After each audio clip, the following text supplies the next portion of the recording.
want to ask this question because I don't know, you all doing a great job. Y'all do y'all job. Is this board going to continue to operate like it is for us no power? Because it seems like to me that you all have, you subpoena the police director, you do what you do for us, the mayor, and you get the same results back. So what is the continuation of this board when you don't have no power? You know, so what is y'all sitting there doing what you all supposed to do? Now, I really appreciate what y'all do. Y'all do y'all job. But how can you put pressure on the mayor and put pressure on the police director to do more? And that's my question, how could you? And what can you do? We were just talking about that before the meeting. We've got subpoena requests that we've been working on, and it's just been a matter of this is the first one that we were going to make. So we are charting a new course as we go and kind of feeling it out because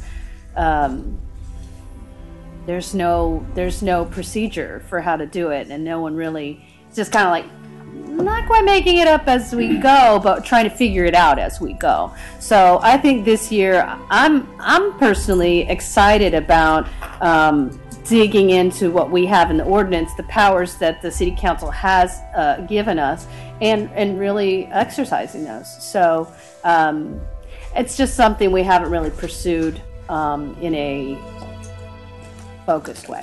The cases we had from before the body cams were like, oh man, if only we had had the body cam to really see what was going on here. And this is one where it might not even been an issue at all had they not just employed the body cams. They all had charges against them, and they all got, the charges were sustained for the body camera, the not wearing the body camera, which means that they got in trouble or they were, had corrective action against them. They got reprimanded, basically, by their superiors. My book, that's when he just choked me and lifted me off the ground by my neck. He was just choking me and slamming me on the back of the car. But I'm in handcuffs this whole time. He struck me in my jaw. Like, he walked me to the back. I'm on the first squad car, the Memphis police car. And I'm leaning on the back with my hands behind my back. The K-9 officer grabbed me, walked me past the second car, all the way to his car. He put me up against the glass window where the dog was in the back seat. The window was cracked. And I see him reach in his pocket. He put his gloves on. He grabbed my cuffs with his right hand. And he struck me in my jaw with his left hand. I just wanted people to be aware that, he had struck me in my jaw. And I seen him when he reached for his camera. I knew he was finna do something. He had the little square box on his chest. I seen him when he touched it. And that's when he punched me in my jaw. Was it dark? Yes, man. That's why he walked me back there, because where the two cars was at, the Memphis City cars, like my sister, they had came outside. And it's light right there. Where his car was parked, it's like it was up under a tree. So it's dark and there's no light right there. So that's why he walked me back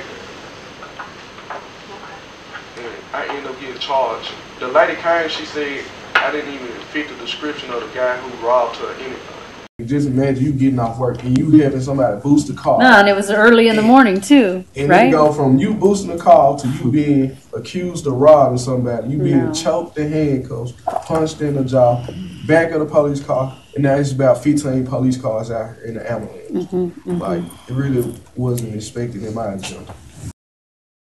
They came back and said they charged me with assault on a police officer. He said I chest bumped him. He's 6'3", I'm 5'3". So I don't know how I chest bumped him. Belly bumping. I'm not sure. You lost a day or two of work? Yes. And then you said something about being late. Was that because of court? Yeah, and I had to get a lawyer. I didn't get no public defender because they was trying to get me to plead guilty. They kept, I talked to a public defender one time. They was trying to get me to plead guilty. So I had to go and seek a lawyer. Actually, her office is located right across the street from 201 Park. I think I paid her like $350 or $450. And then not only that, the officer didn't never give me my phone back. You mean your personal phone? Yes.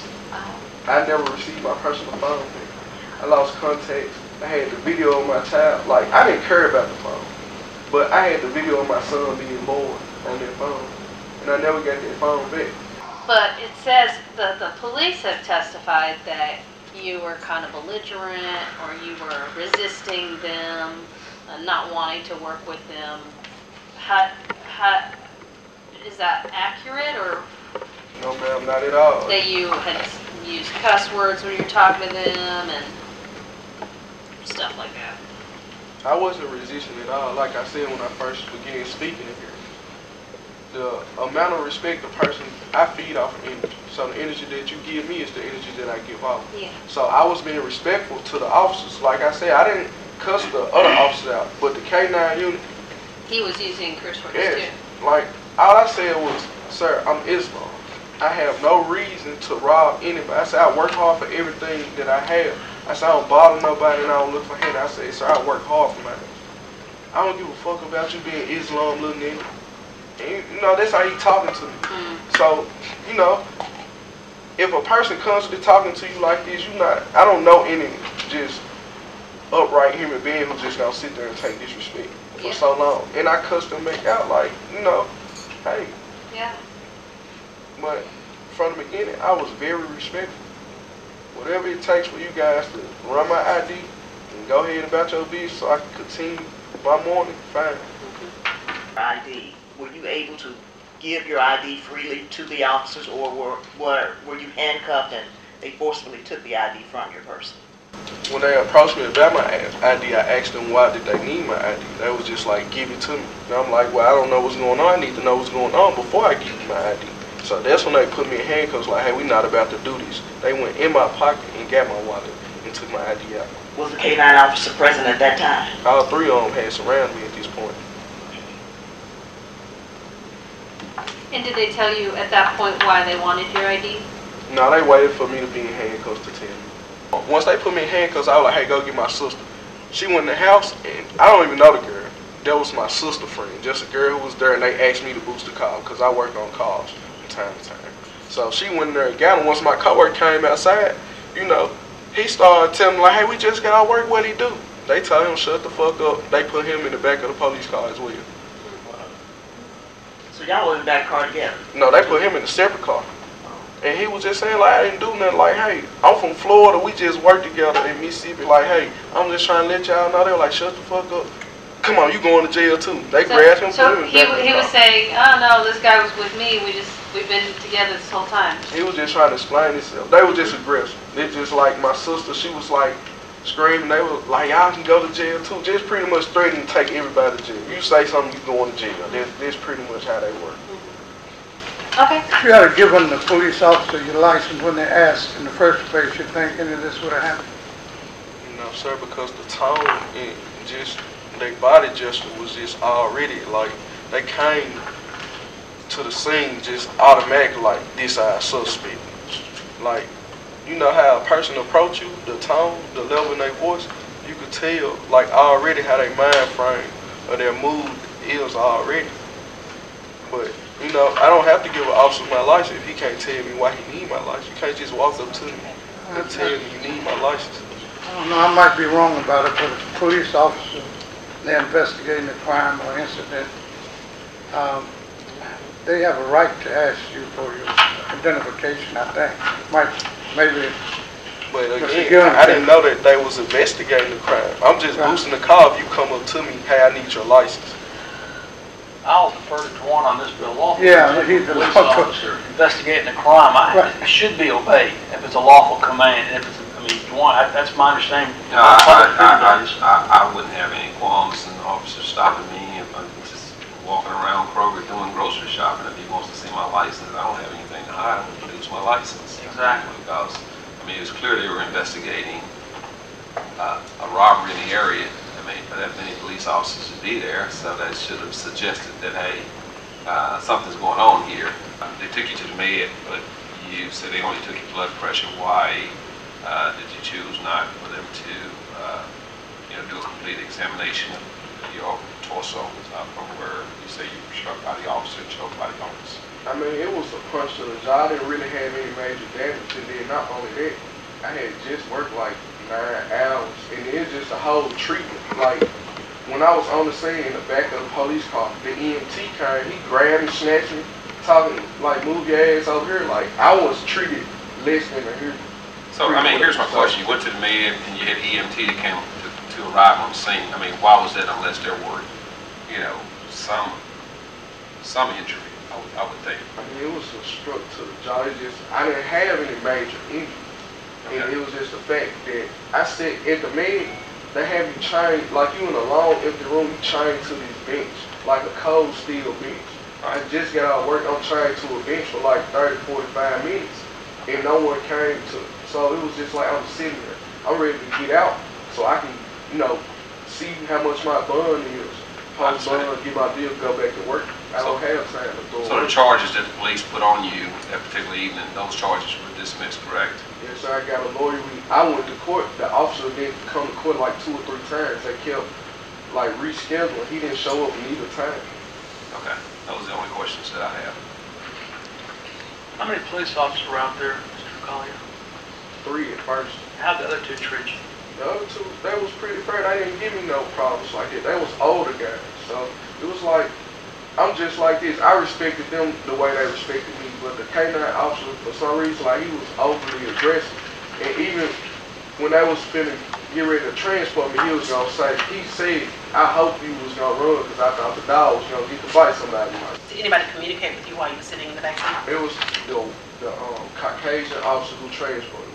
He was very nice, and I told him, we was talking, and I was like, it's crazy how my own kind treat me like a dog, and you come and you treat me, you know, very nice. And we laughed and joked. As I said, when I get out, I'm trying to find you, gonna have a steak there. Like, he was very nice. He transported me like the whole way there. Like, he transported me to the hospital. We talked everything. Before he even, you know, got it route on transporting me, he came to the back, he checked on me, he talked to me, he took pictures on his phone. And like, he was just real nice and kind. And I had told him I thank him for that. Like, we had a conversation or whatever. He opened the door, let me smoke a cigarette. And you know, he talked to me and everything, calmed me down. He was just like, hey man, you know, I'm not saying you guilty or anything. He said, you know, I'm gonna have to transport you, just, you know. Complaining of some type of injury, correct? Yes, my jaw was hurting at the moment. I mean, so answer the question, yes, you complained of injuries. Yes. Okay, all right. But what I'm curious about, and you led to it, he was complaining of an injury. Right. He could have complained all day long. But unless they were aware that an injury may have occurred, they probably wouldn't have called. True that. So I think they knew they struck you and you may be injured. I'm just saying. Yes, ma'am. Yeah. Because they didn't say he slipped and fall. They didn't say he slipped and fell. They didn't say, you know, and they did call based on his complaint. How did he get a complaint? And they called. They followed through. So that was a smart idea. Sorry. Should have said that with that. I lost time and money by missing work. I had to come out of money out of my pocket to get a lawyer. And then I'm looking at it like this. You put this charge on me, but you failed to come to court 2 or 3 times. But this time that I had to keep paying the lawyer, this time that I had to miss work, this hours I lost, and pretty much my job was on the edge at this point because I was a temp at a pharmaceutical warehouse trying to get on permit. So when you a temp, you already on the edge. Yes, so it's pretty much like I didn't get hired permanent because of this. And I was making good money. I was a temp making $17 an hour. You hadn't lost that job, have you? I ended up losing that job because after this, you could see the nitpicking like, hey man, you come to work late, you missing work, that's not like you, what's going on? And I'm telling them like, hey, I had got arrested and try to explain. They don't want to hear it. All I hear is arrested. That's all they hear. Like I'm an equipment operator. I could drive every lift there is, and I was making good money just driving lift at a pharmaceutical warehouse, which was Cardinal Health. I was cool with my manager, never had no problems, never missed a day of work, never late, worked all the overtime. I was making like $1,300 a week. I just wanted to know, like, hey, what's going on? Like, you would want to know, like, why are you being confronted for your license? You want to know what's going on. Like, I feel like you should let a person know, let them aware of what's going on. We do get to ask if we're under arrest. We do get to ask if we're being detained. And we do have the rights to ask some questions to police officers. Maybe just this wasn't the question. And Mr. Collier, I do agree. Giving up the license may have made a difference. We don't know.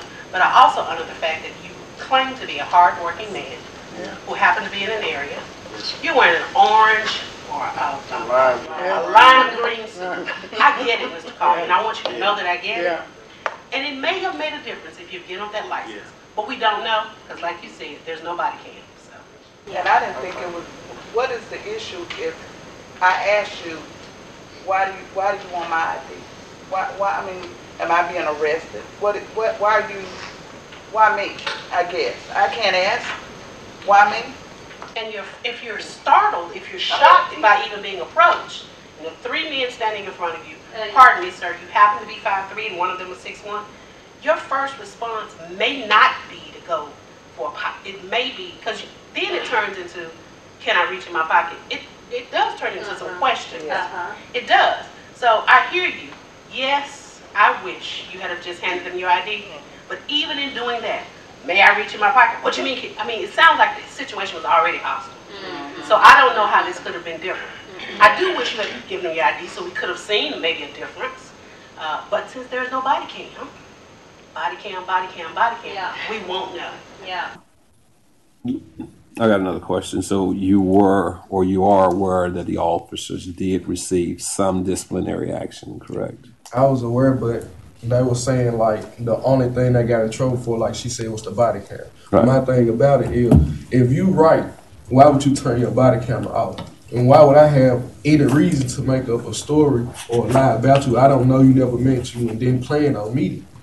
And you know, you supposed to uphold the law. It's okay for you to go out here and break the law and cover it up and get away with it. But yet, I could have been in jail still if I didn't have a job to provide bond money or lawyer money.